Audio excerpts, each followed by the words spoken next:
દ્રવ્યની વ્યાખ્યા જે આપણે અગાઉ જોઈ ગયા હોઈશું, છતાં પણ સૌપ્રથમ અહીં દ્રવ્યની વ્યાખ્યા આપી દઈ છે. જે વસ્તુ જગ્યા રોકે અને દળ ધરાવે તેને દ્રવ્ય કહે છે. આપણી આજુબાજુ રહેલી દરેક વસ્તુ જે કંઈક ને કંઈક જગ્યા ધરાવતી હશે, કોઈ વિસ્તાર ધરાવતી હશે અને કંઈક ને કંઈક એનું વજન હશે. પછી એ ચોક હોય, ડસ્ટર હોય, બેન્ચ હોય કે ખુરશી હોય, એ અમુક વિસ્તારમાં સમાયેલી હશે અને તેનું અમુક ને અમુક વજન હશે. પછી 5 ગ્રામ પણ હોઈ શકે અને 500 કિલો પણ હોઈ શકે. તો આ દરેક વસ્તુઓને વિજ્ઞાનની ભાષામાં દ્રવ્ય કહી શકીએ. દ્રવ્યના ભૌતિક સ્વભાવ, આનાથી આપણે પરિચિત હોઈશું. દ્રવ્યની અવસ્થાઓ અથવા તો તેના ભૌતિક સ્વભાવ. તો 3 અવસ્થાઓ તો આપણને ખબર જ હશે. પ્રથમ ઘન, બીજી પ્રવાહી અને ત્રીજી વાયુ. આ સિવાય વિશ્વમાં દ્રવ્યની કુલ 6 અવસ્થાઓ છે. તમને જાણીને આશ્ચર્ય થશે, વિશ્વમાં દ્રવ્ય પદાર્થોની કુલ 6 અવસ્થાઓ છે. ઘન, પ્રવાહી, વાયુ. એ સિવાય 2 અવસ્થાઓ વિશે પાઠ્યપુસ્તકમાં માત્ર ઉલ્લેખ કરેલો છે. એક છે પ્લાઝમા. સૂર્ય જે દ્રવ્યનો બનેલો છે એ દ્રવ્ય એટલે પ્લાઝમા. અને બીજી અવસ્થા છે બોઝ-આઇન્સ્ટાઇન સંઘટક.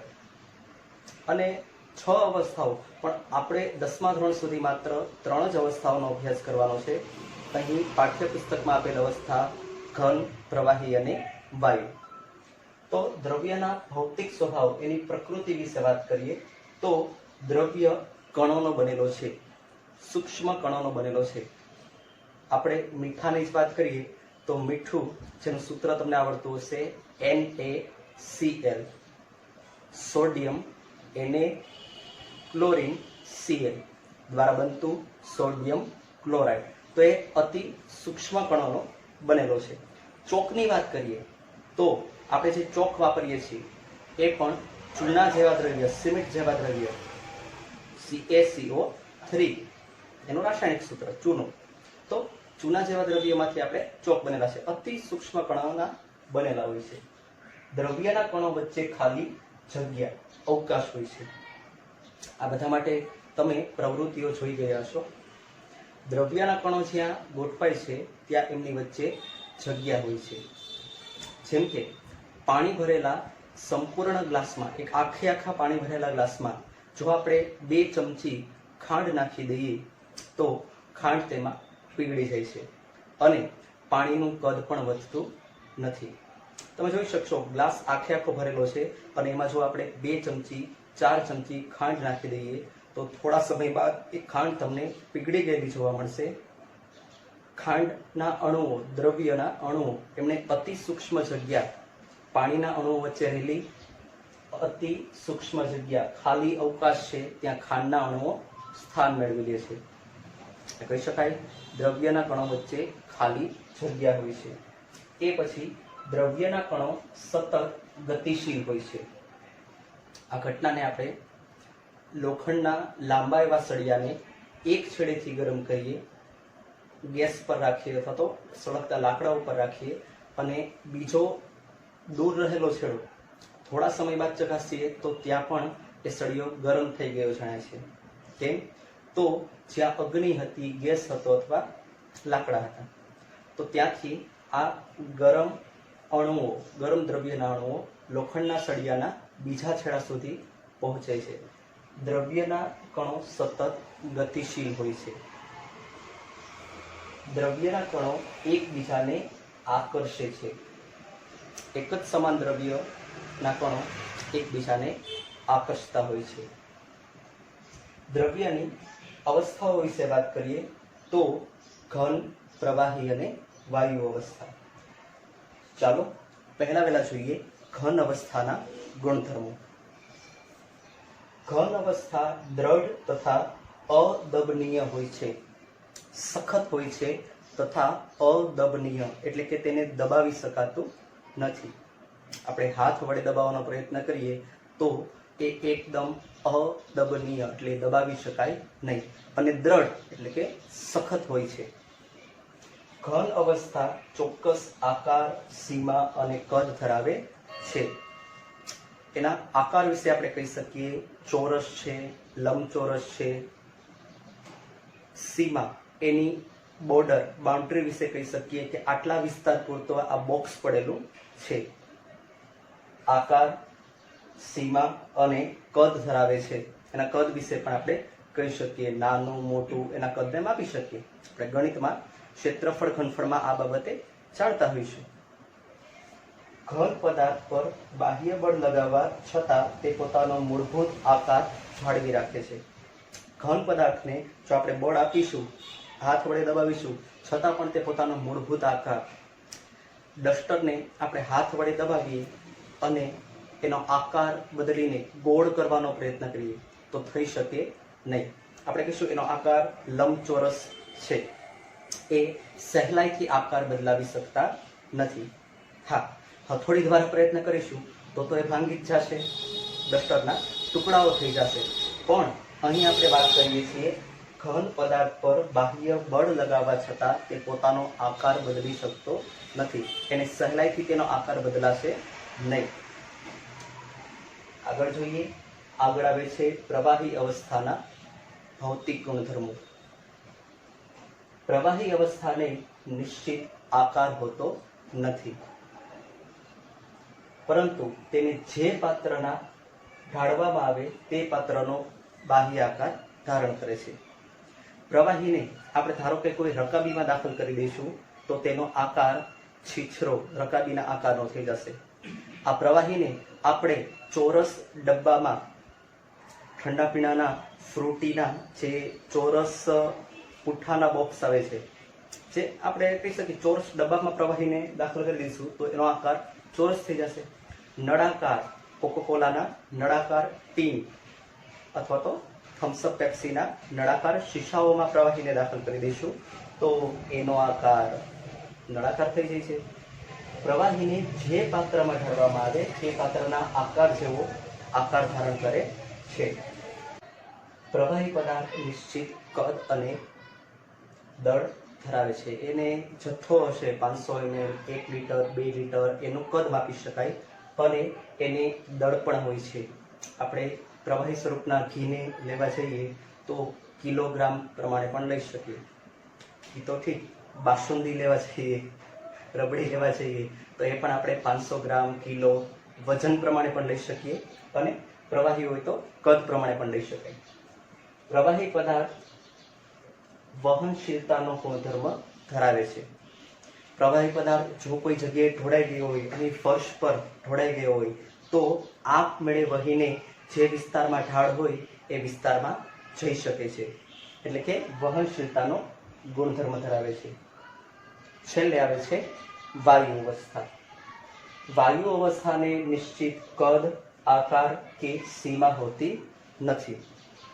આપણે કોઈ જગ્યાએ અગરબત્તીનો ધુમાડો જોઈએ તો હા, કહી શકીએ કે આખા રૂમમાં, આખા ઓરડામાં આ જગ્યાએ અગરબત્તીનો ધુમાડો છે, એટલે જોઈ શકાય, બરાબર છે. પણ એને નિશ્ચિત કદ કેટલો છે એ આપણે કહી શકીએ નહીં કે 1 ફૂટ, 2 ફૂટ, 4 ફૂટ, અહીંયા 3 ફૂટ સુધી અગરબત્તીનો ધુમાડો છે એ નિશ્ચિતપણે કહી શકીએ નહીં. અંદાજિત કહી શકીએ કે આટલા વિસ્તારમાં છે.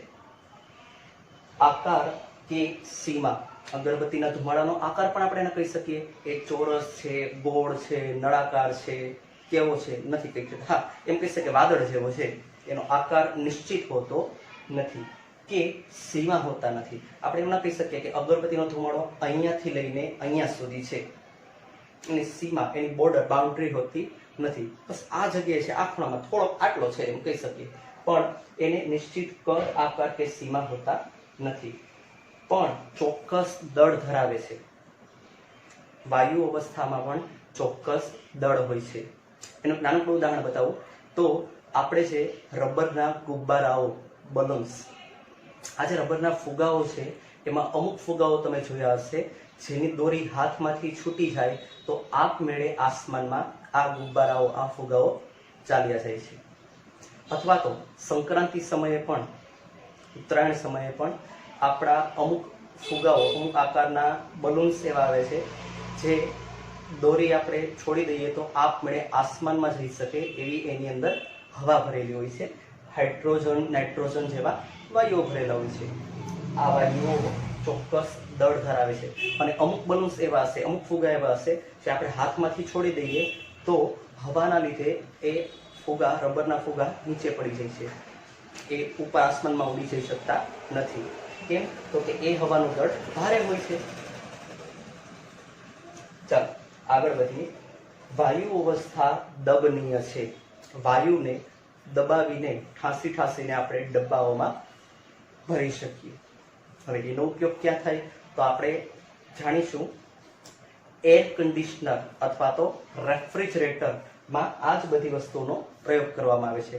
તમે એર કમ્પ્રેસર વિશે કદાચ સાંભળેલું હોય.